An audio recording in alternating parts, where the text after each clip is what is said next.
Olá, estamos iniciando mais um programa Diversidade, uma parceria entre o Conselho Regional de Psicologia de São Paulo e a TV PUC São Paulo. Hoje nós vamos dar continuidade aos nossos debates sobre políticas públicas, discutindo o esporte. O esporte e as atividades físicas em geral têm sido muito valorizadas pelos brasileiros. Não há brasileiro que não torça por um time em alguma modalidade esportiva. Chegamos mesmo a pensar que nós é que inventamos o futebol. Temos valorizado também fazer esporte. Aparentemente, todos os brasileiros fazem esporte, mas com certeza com diferenças muito grandes nas condições em que fazem esporte. E raramente nos damos conta que essa atividade é também objeto da definição de políticas públicas. E é isso que nós vamos debater aqui hoje, as políticas públicas para o esporte. Para isso, nós vamos contar com a colaboração do José Roberto Inheco, professor de Educação Física e assessor técnico da Secretaria Municipal de Esporte, Lazer e Recreação, também professor da Unesp de Rio Claro. E com a psicóloga Kátia Rubio, especializada em Psicologia do Esporte e professora na Universidade de São Paulo. Sejam bem-vindos ao programa Diversidade. Nós vamos assistir a um VT sobre o assunto para que depois a gente entre na nossa discussão. Vamos lá. Andar, correr, alongar, não há dúvida de que mexer o corpo faz muito bem. Bem-estar o dia todo. Melhoria para o físico, para a cabeça. Qualidade de vida. Você passa a ficar mais disposto no dia a dia, né? Você sente que você está mais jovem. A gente se sente melhor quando está fazendo atividade física, até mais disposta para tocar o dia. Fora que tem os outros benefícios que as mulheres adoram, né? Que é emagrecer um pouquinho. Mas, infelizmente, o cidadão que quer suar a camisa e produzir endorfina tem que fazê-lo por conta própria. O poder público parece considerar a atividade física uma questão supérflua. O problema começa na falta de espaços na cidade para a prática de exercícios. E assim, quem não pode pagar uma academia fica restrito a alguns poucos parques da região central da cidade, como Ibirapuera. Aqui, todo mundo é seu próprio professor de educação física, o que pode transformar o benefício da ginástica em um problemão. Pode trazer uma série de riscos aí, tanto para o cardiovascular, né, que as doenças do coração são as que mais matam hoje em dia, mas também lesão muscular, outros tipos de problemas. Pode aumentar a ansiedade, enfim, uma série de riscos podem ser trazidos em função dessa prática inadequada. A Secretaria Municipal de Esportes, Lazer e Recreação tem sim alguns projetos. Eles existem e funcionam, como este no Centro Olímpico, mas não são suficientes para atender a demanda da população. Para começar, são destinados apenas a crianças e adolescentes. Adulto não tem vez e fica de fora do jogo. O Centro Olímpico, que fica na zona sul da cidade, oferece treinamento em 11 modalidades diferentes e atende hoje a 1.200 jovens. Tem muitas pessoas que não têm dinheiro e, tem que pagar um clube, entendeu? Aqui tá sendo muito bom, porque tem muitas pessoas que não têm dinheiro e tá fazendo negócio de graça. Se não fosse aqui, você teria a oportunidade de fazer basquete? Em outro lugar pagando, não. Mas as vagas aqui, além de limitadas, não são para qualquer um. Só treina no Centro Olímpico quem passa pela peneira, um teste que é feito em cada uma das modalidades. A gente faz uma pequena avaliação dentro dos padrões e analisa condição, físico, porte físico, todos os padrões que a gente precisa. Aquela que não tem condição nenhuma tem que procurar uma escolinha. Bruna e Lídia conseguiram passar pela peneira do Centro Olímpico. Podem treinar. Eu melhorei bastante, você começa a aprender coisas novas, você vai mudando assim o modo de você jogar. Você vai aprendendo a chutar melhor, tocar melhor. E até sonhar. Eu pretendo jogar na seleção um dia, né? Mas o cidadão comum, que não nasceu com talento para atleta, fica entregue à ginástica sem orientação ou ao sedentarismo e suas consequências. Zé Roberto, a matéria que a gente assistiu fala das políticas públicas, né, e algumas queixas de que São Paulo não tem espaço. Você é um assessor técnico hoje da Secretaria de Esporte. O que você tem a comentar sobre isso? A matéria é muito interessante, é muito ilustrativa de uma situação que é real, não só em São Paulo como outros grandes centros, mas ela comparou duas coisas distintas. A prática de atividade física pela população é a prática do esporte de rendimento, do esporte de excelência, que não é para todos. O esporte de rendimento, esse que a gente vê nos Jogos Olímpicos, nos Jogos Pan-Americanos, ele é algo que não é para qualquer cidadão, qualquer faixa etária. É praticamente uma profissão, é um trabalho. Enquanto que a prática da atividade física está ligada a conceitos de lazer, do lúdico, da cultura corporal, da saúde, da estética. Então, comparou coisas distintas. No caso, a cidade de São Paulo tem 33 parques municipais, além de parques estaduais. Tem também, além do Centro Olímpico, como eu já falei, não é para aberto toda a população, tem mais 42 clubes da cidade, que são centros esportivos abertos a qualquer faixa etária.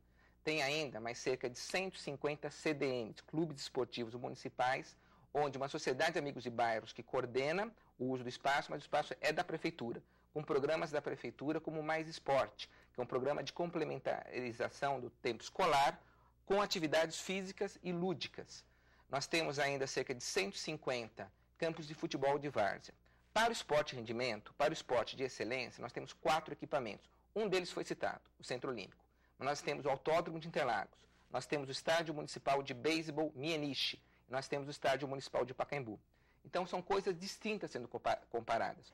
Kátia, nós temos, ele faz também na fala dele a relação tempo livre, lazer, esporte, né? Essa relação, por que a gente pensa lazer, imediatamente pensa esporte, atividade física? A gente poderia pensar outras coisas como lazer, mas há uma relação. Por quê? Porque o esporte, ele ocupa um lugar, um espaço na sociedade hoje como um elemento da cultura. Então, quando se fala em esporte, se associa a esporte todas as práticas que mexem com o corpo. Então, caminhar para a população é esporte, correr no Ibirapuera é esporte, levar o cachorro para passear às vezes é esporte, nessa concepção. Mas, como o Zé Roberto falou, há uma diferença entre as pessoas que se dedicam a essa prática, se especializam nessa prática, e aquelas pessoas que optam por essa atividade ou por uma questão relacionada à estética ou à saúde ou ao uso do seu tempo livre. Sim, mas é bom para a utilização do tempo livre a gente fazer uma atividade física? Sem dúvida, porque... Isso é comprovado? Tem tanto os benefícios físicos como tem os benefícios sociais, né? Há um número crescente de pessoas que faz uso da atividade física, mais do que pela atividade em si, mas pela oportunidade de sair de casa, de encontrar outras pessoas, de formar um grupo que depois da atividade se encontra para passear, se encontra para viajar. Então, é possível dizer que um ganho secundário da atividade física seja uma atividade social. Zé Roberto, jogar no campo de várzea, fazer esporte no clube, fazer educação física na escola, é tudo a mesma coisa no sentido de que não há diferença entre isso e aquilo. O importante é a gente ter atividade física? Olha, é importante fazer atividade física, mas tem objetivos distintos cada uma dessa situação. A educação física na escola, ela tem que estar ligada à proposta pedagógica da escola, ou seja, faz parte da formação do cidadão na escola, assim como as demais disciplinas escolares. O sentido dela é muito mais de você, no campo da cultura corporal do movimento, você desenvolver as habilidades motoras, desenvolver a sociabilização, a capacidade de se relacionar em situações de grupo, a afetividade e em situações de movimento, disposição corporal, do que a competição, por exemplo. Embora tenhamos que aprender a lidar com a competição, assim como e com a cooperação também, e a escola tem um papel importante nisso. Já jogar o futebol na várzea, assim como outras atividades que a gente vai fazer no clube, numa piscina de recreação, está ligado ao nosso prazer em fazer atividade física. Está ligado com uma forma que a gente ocupa nosso tempo livre. É uma forma muito prazerosa o contato com a água, uma coisa muito prazerosa o contato com o ar livre, contato com o meio ambiente, com a natureza. E o esporte e a atividade física em geral preenchem esse espaço. Assim como também é uma coisa diferente os objetivos do esporte de rendimento, como eu já tive a oportunidade de falar. Lá é uma situação realmente de competição, onde comparam-se performance, onde o objetivo de quem joga basquetebol profissionalmente é de vencer o outro time. Isso faz parte do jogo, faz parte da nossa cultura. Tá? Então, eu diria, superficialmente, teriam outras nuances, que nós podemos distinguir a situação de escola, a situação de lazer, onde o esporte é praticado, e a situação de esporte rendimento, propriamente dito. Kátia, o que é que os psicólogos têm com isso? Os psicólogos têm tudo com isso. Então conta. Porque na medida em que há um interesse pela prática do esporte, da atividade física, seja ele desenvolvendo a habilidade dessa criança ou socializando essa criança por meio da atividade física e esportiva, nós estamos falando do desenvolvimento do ser humano. Né? Então, seja na sua potencialidade ou seja na sua intenção, o psicólogo ele entra no sentido de estar favorecendo o desenvolvimento dessas habilidades. Então, quando essa criança ela opta pela prática esportiva e ela abraça a prática esportiva, também começam algumas questões. Por exemplo, o tempo que ela se dedica a essa prática, ela deixa de fazer outras coisas importantes em algumas faixas etárias. Quando ela vai para o esporte de rendimento, ela deixa de ter uma vida social, por exemplo, porque ela tem que dormir cedo, porque ela vai jogar no dia seguinte, ela deixa de estar com os amigos, e o psicólogo ele se faz muito importante nessa hora. Porque da mesma forma que se discute a exclusão que o esporte de alto rendimento pratica, nós também temos que discutir como nós podemos promover a possibilidade dos mais habilidosos virem a desenvolver essas habilidades. Então, se ele tem habilidade, ele tem todo o direito de desenvolver e sonhar em ser um atleta de alto rendimento. Às vezes, principalmente na época dos jogos, né, e que aparece o psicólogo do time, e que quando o Ronaldinho tem um problema, cadê o psicólogo, né, o que o psicólogo fez? O que é exatamente que um psicólogo deve fazer ou faz num clube esportivo, num time, por exemplo, como um time que joga num campeonato importante, internacional? É muito interessante a gente observar que o psicólogo do esporte hoje ele atua nessas duas vertentes de forma bastante específica. No alto rendimento, ele vai trabalhar junto com a equipe técnica no desenvolvimento das potencialidades desse atleta, que é um atleta que intenta a profissionalização e o melhor resultado. Mas o psicólogo ele também está muito próximo desses grupos de pessoas que fazem atividade de tempo livre, né? Que vão ao parque. Por quê? Porque elas estão buscando, seja saúde, ou seja estética, seja o que for, mas eles buscam alguma coisa. E aderir à atividade é uma questão importante para o indivíduo e para o grupo no qual ele está inserido. Então, o psicólogo, nessa situação, ele vai trabalhar com o desenvolvimento dessa motivação que faz a pessoa buscar essa atividade. Mas ele não está tão acessível assim. Por exemplo, no parque tem lá uma cabaninha que mede a pressão, que o sujeito pode ir lá, fazer seu exame. O psicólogo não está lá. Em algumas cabaninhas já está. Ah, já está. Ele já está. Uma das pessoas que apareceu no vídeo, ela já está inserida num grupo de profissionais que oferece esse serviço para essas pessoas que vão ao parque. Inclusive, o nome do programa é Atividade no Parque. E o psicólogo está lá. Apesar do vídeo ter dito que não tinha orientação, tem um programa de condicionamento físico no parque, o Confipa, que acontece no Parque Ibirapuera, e as pessoas que lá fazem atividade física têm orientação, que é a cabaninha. E particularmente, as pessoas têm muita dificuldade, eu acho, na nossa cultura, de lidar com o seu corpo, particularmente em situações de exposição como essa, da atividade física e do esporte. Quem trabalha com atividade física, com esporte, ou com a educação física escolar, já passou pela situação de orientar um aluno de como fazer a bandeja, e um aluno, no que você orientou, ele já aprende, já faz. E outro que você orienta, ele trava. O problema não é de habilidade motora, não é de conseguir coordenar o movimento para executar, é que ele foi exposto. Um assimilou na hora, o outro travou e não consegue realizar mais nada. Isso é muito presente. E isso, do ponto de vista da psicologia, é muito curioso, porque nós lidamos com a questão da comunicação.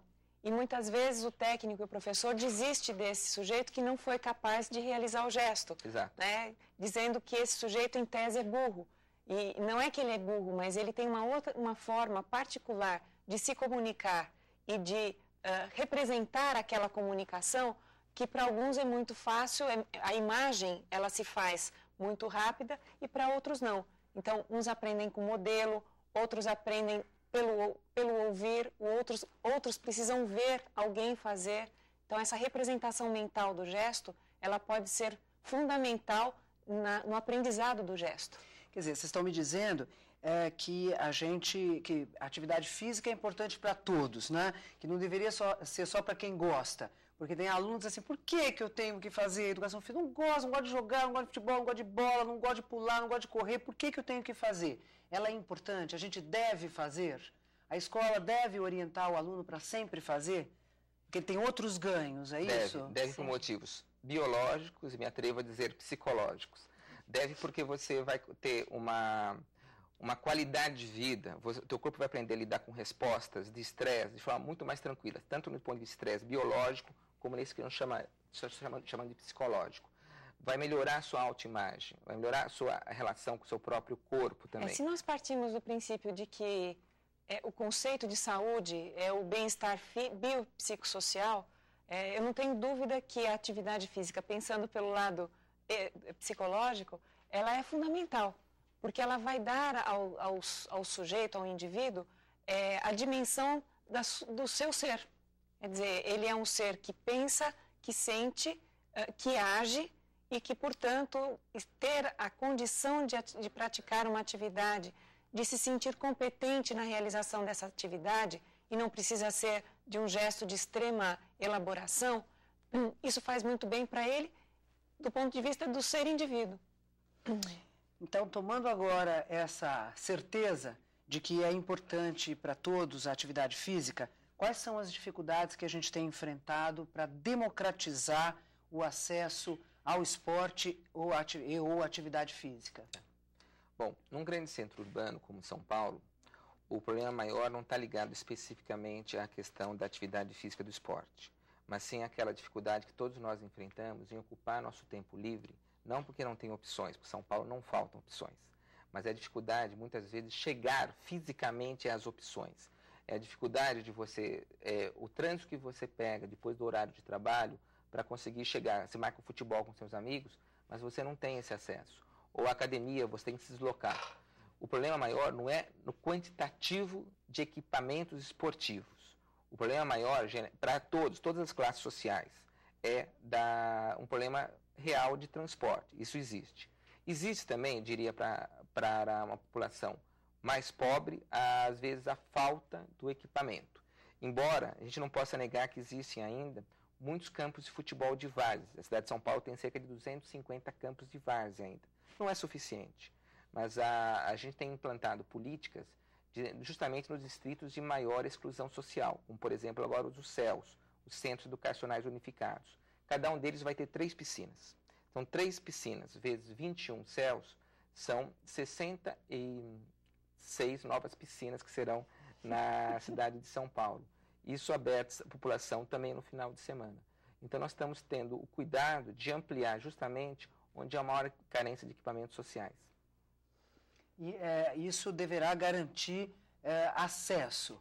Quer dizer, dá para a gente pensar que a população de São Paulo terá acesso, terá possibilidade de fazer a sua atividade física sempre que quiser, não resolve desde que ela consiga o transporte. Nosso problema é o transporte. Um problema grande na cidade de São Paulo é o tempo livre e o transporte. As condições atuais do capitalismo fazem com que o trabalhador assalariado trabalhe mais que 8 horas por dia. Certo. Então, acho que não se resume o transporte. Eu dei essa tônica, mas não é somente. Eu vejo que a questão do acesso passa também pelo significado que o sujeito dá a essa prática, que ela se torna importante o suficiente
Olá, estamos iniciando mais um programa Diversidade, uma parceria entre o Conselho Regional de Psicologia de São Paulo e a TV PUC São Paulo.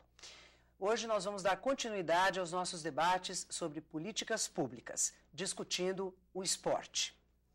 O esporte e as atividades físicas em geral têm sido muito valorizadas pelos brasileiros. Não há brasileiro que não torça por um time em alguma modalidade esportiva. Chegamos mesmo a pensar que nós é que inventamos o futebol. Temos valorizado também fazer esporte. Aparentemente, todos os brasileiros fazem esporte, mas com certeza com diferenças muito grandes nas condições em que fazem esporte. E raramente nos damos conta que essa atividade é também objeto da definição de políticas públicas. E é isso que nós vamos debater aqui hoje, as políticas públicas para o esporte. Para isso, nós vamos contar com a colaboração do José Roberto Inheco, professor de Educação Física e assessor técnico da Secretaria Municipal de Esporte, Lazer e Recreação, também professor da Unesp de Rio Claro. E com a psicóloga Kátia Rubio, especializada em Psicologia do Esporte e professora na Universidade de São Paulo. Sejam bem-vindos ao programa Diversidade. Nós vamos assistir a um VT sobre o assunto para que depois a gente entre na nossa discussão. Vamos lá. Andar, correr, alongar, não há dúvida de que mexer o corpo faz muito bem. Bem-estar o dia todo. Melhoria para o físico, para a cabeça. Qualidade de vida. Você passa a ficar mais disposto no dia a dia, né? Você sente que você está mais jovem. A gente se sente melhor quando está fazendo atividade física, até mais disposta para tocar o dia. Fora que tem os outros benefícios que as mulheres adoram, né? Que é emagrecer um pouquinho. Mas, infelizmente, o cidadão que quer suar a camisa e produzir endorfina tem que fazê-lo por conta própria. O poder público parece considerar a atividade física uma questão supérflua. O problema começa na falta de espaços na cidade para a prática de exercícios. E assim, quem não pode pagar uma academia fica restrito a alguns poucos parques da região central da cidade, como Ibirapuera. Aqui, todo mundo é seu próprio professor de educação física, o que pode transformar o benefício da ginástica em um problemão. Pode trazer uma série de riscos aí, tanto para o cardiovascular, né, que as doenças do coração são as que mais matam hoje em dia, mas também lesão muscular, outros tipos de problemas. Pode aumentar a ansiedade, enfim, uma série de riscos podem ser trazidos em função dessa prática inadequada. A Secretaria Municipal de Esportes, Lazer e Recreação tem sim alguns projetos. Eles existem e funcionam, como este no Centro Olímpico, mas não são suficientes para atender a demanda da população. Para começar, são destinados apenas a crianças e adolescentes. Adulto não tem vez e fica de fora do jogo. O Centro Olímpico, que fica na zona sul da cidade, oferece treinamento em 11 modalidades diferentes e atende hoje a 1.200 jovens. Tem muitas pessoas que não têm dinheiro e, tem que pagar um clube, entendeu? Aqui tá sendo muito bom, porque tem muitas pessoas que não têm dinheiro e tá fazendo um negócio de graça. Se não fosse aqui, você teria a oportunidade de fazer basquete? Em outro lugar pagando, não. Mas as vagas aqui, além de limitadas, não são para qualquer um. Só treina no Centro Olímpico quem passa pela peneira, um teste que é feito em cada uma das modalidades. A gente faz uma pequena avaliação dentro dos padrões e analisa condição, físico, porte físico, todos os padrões que a gente precisa. Aquela que não tem condição nenhuma tem que procurar uma escolinha. Bruna e Lídia conseguiram passar pela peneira do Centro Olímpico. Podem treinar. Eu melhorei bastante, você começa a aprender coisas novas, você vai mudando assim o modo de você jogar. Você vai aprendendo a chutar melhor, tocar melhor e até sonhar.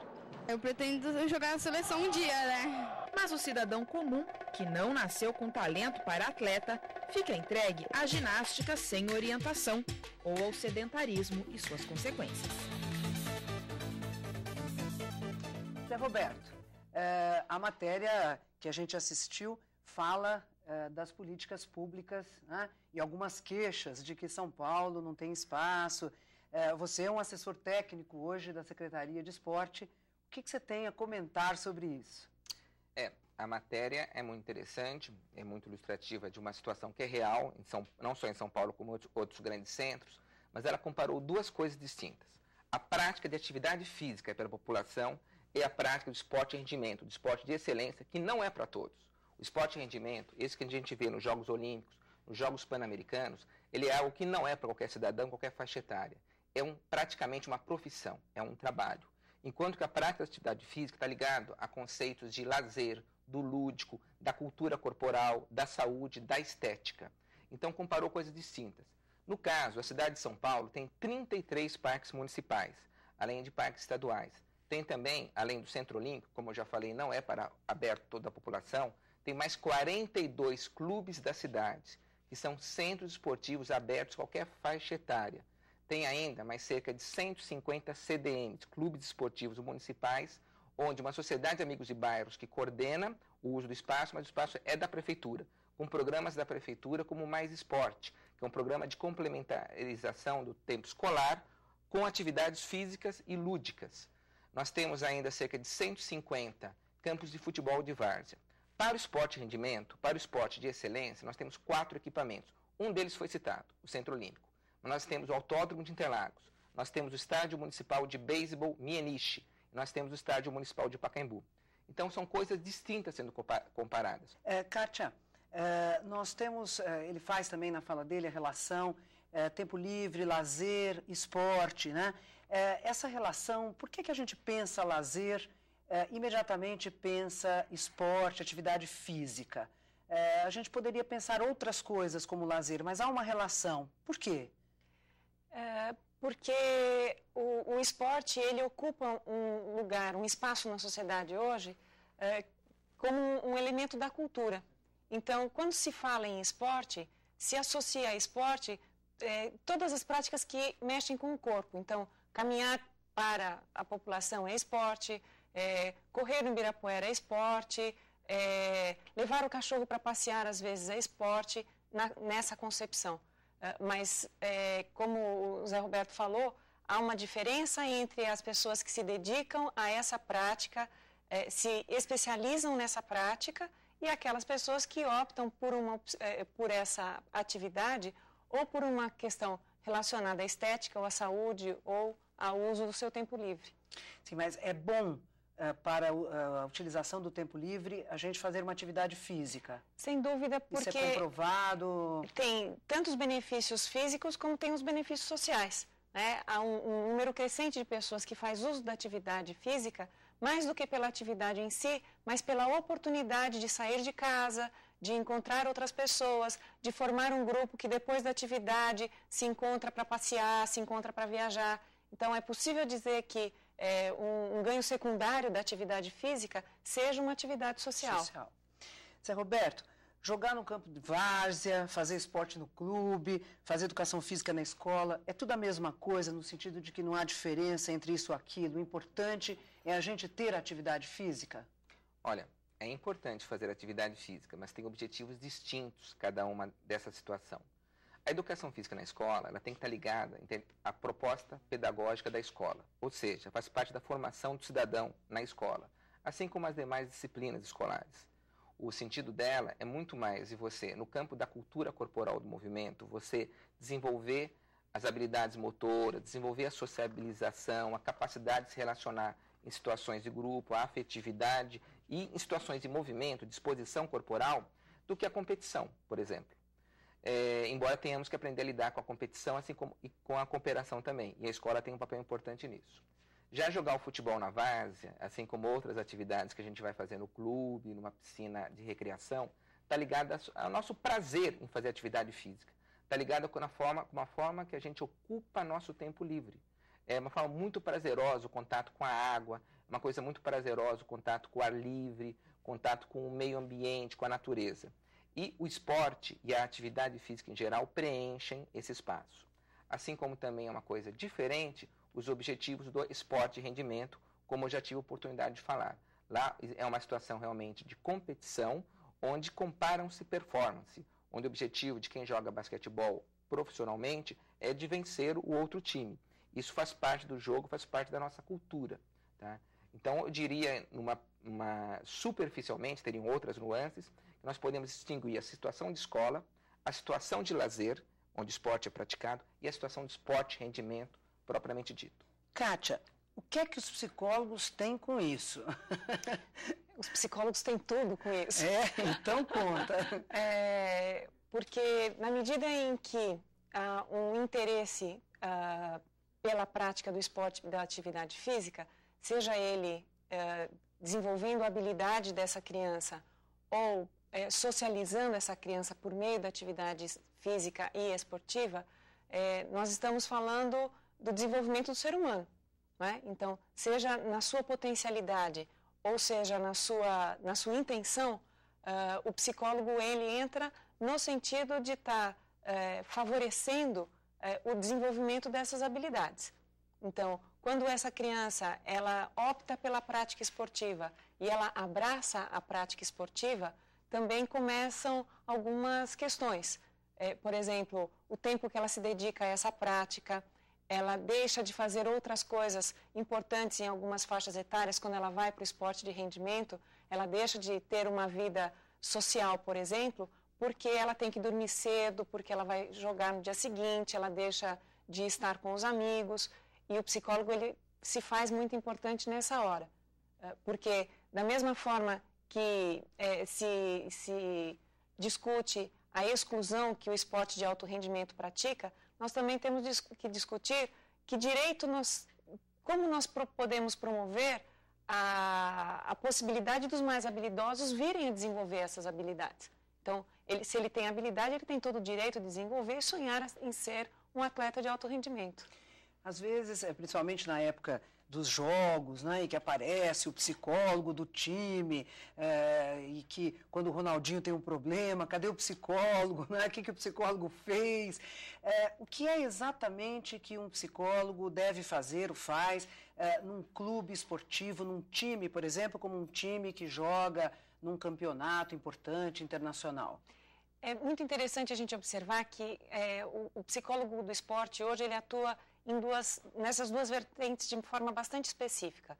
No alto rendimento, ele vai trabalhar junto com a equipe técnica no desenvolvimento das potencialidades desse atleta, que é um atleta que intenta a profissionalização e o melhor resultado. Mas o psicólogo ele também está muito próximo desses grupos de pessoas que fazem atividade de tempo livre, né, que vão ao parque. Por quê? Porque elas estão buscando, seja saúde, ou seja estética, seja o que for, mas eles buscam alguma coisa. E aderir à atividade é uma questão importante para o indivíduo e para o grupo no qual ele está inserido. Então, o psicólogo, nessa situação, ele vai trabalhar com o desenvolvimento dessa motivação que faz a pessoa buscar essa atividade. Mas ele não está tão acessível assim. Por exemplo, no parque, tem lá uma cabaninha que mede a pressão, que o sujeito pode ir lá, fazer seu exame. O psicólogo não está lá. Em algumas cabaninhas já está. Já está. Ele já está.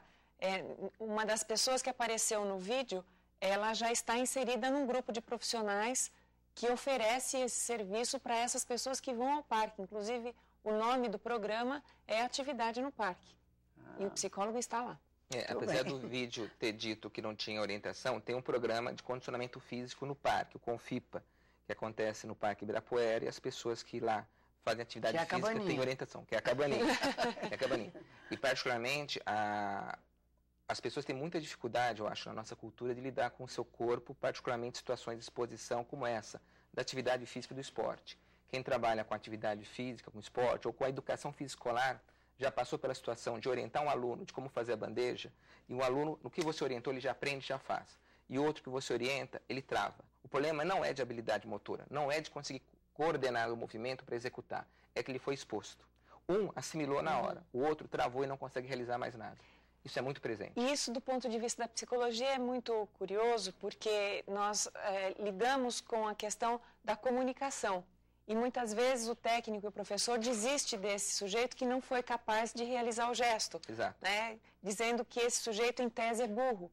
E não é que ele é burro, mas ele tem uma forma particular de se comunicar e de representar aquela comunicação que para alguns é muito fácil, a imagem ela se faz muito rápida e para outros não. Então, uns aprendem com modelo, outros aprendem pelo ouvir, outros precisam ver alguém fazer. Então, essa representação mental do gesto, ela pode ser fundamental no aprendizado do gesto. Quer dizer, vocês estão me dizendo que a atividade física é importante para todos, né? Que não deveria ser só para quem gosta. Porque tem alunos assim, por que eu tenho que fazer educação física? Não gosto de jogar, não gosto de futebol, não gosto de bola, não gosto de pular, não gosto de correr, por que eu tenho que fazer? Ela é importante, a gente deve fazer? A escola deve orientar o aluno para sempre fazer? Porque tem outros ganhos, é isso? Deve por motivos biológicos e me atrevo a dizer psicológicos. Deve porque você vai ter uma qualidade de vida, o teu corpo vai aprender a lidar com respostas de estresse de forma muito mais tranquila, tanto no ponto de estresse biológico, como nesse que nós chamamos de psicológico. Vai melhorar a sua autoimagem, vai melhorar a sua relação com o seu próprio corpo também. Se nós partimos do princípio de que o conceito de saúde é o bem-estar biopsicossocial, eu não tenho dúvida que a atividade física, pensando pelo lado psicológico, ela é fundamental, porque ela vai dar ao sujeito, ao indivíduo, a dimensão do seu ser. Quer dizer, ele é um ser que pensa, que sente, que age e que, portanto, ter a condição de praticar uma atividade, de se sentir competente na realização dessa atividade, e não precisa ser de um gesto de extrema elaboração, isso faz muito bem para ele, do ponto de vista do ser indivíduo. Então, tomando agora essa certeza de que é importante para todos a atividade física, quais são as dificuldades que a gente tem enfrentado para democratizar o acesso ao esporte ou atividade física? Bom, num grande centro urbano como São Paulo, o problema maior não está ligado especificamente à questão da atividade física do esporte, mas sim aquela dificuldade que todos nós enfrentamos em ocupar nosso tempo livre, não porque não tem opções, porque São Paulo não faltam opções, mas é a dificuldade, muitas vezes, de chegar fisicamente às opções. É a dificuldade de você, o trânsito que você pega depois do horário de trabalho para conseguir chegar. Você marca o futebol com seus amigos, mas você não tem esse acesso. Ou a academia, você tem que se deslocar. O problema maior não é no quantitativo de equipamentos esportivos. O problema maior, para todas as classes sociais, é um problema real de transporte. Isso existe. Existe também, eu diria, para uma população mais pobre, às vezes a falta do equipamento. Embora a gente não possa negar que existem ainda muitos campos de futebol de várzea. A cidade de São Paulo tem cerca de 250 campos de várzea ainda. Não é suficiente, mas a gente tem implantado políticas justamente nos distritos de maior exclusão social, como por exemplo agora os CELs, os Centros Educacionais Unificados. Cada um deles vai ter 3 piscinas. Então 3 piscinas vezes 21 CELs são 66 novas piscinas que serão na cidade de São Paulo. Isso aberto à população também no final de semana. Então nós estamos tendo o cuidado de ampliar justamente onde há maior carência de equipamentos sociais. E isso deverá garantir acesso. Quer dizer, dá para a gente pensar que a população de São Paulo terá acesso, terá possibilidade de fazer a sua atividade física sempre que quiser, não desde que ela consiga o transporte. Nosso problema é o transporte. Um problema grande na cidade de São Paulo é o tempo livre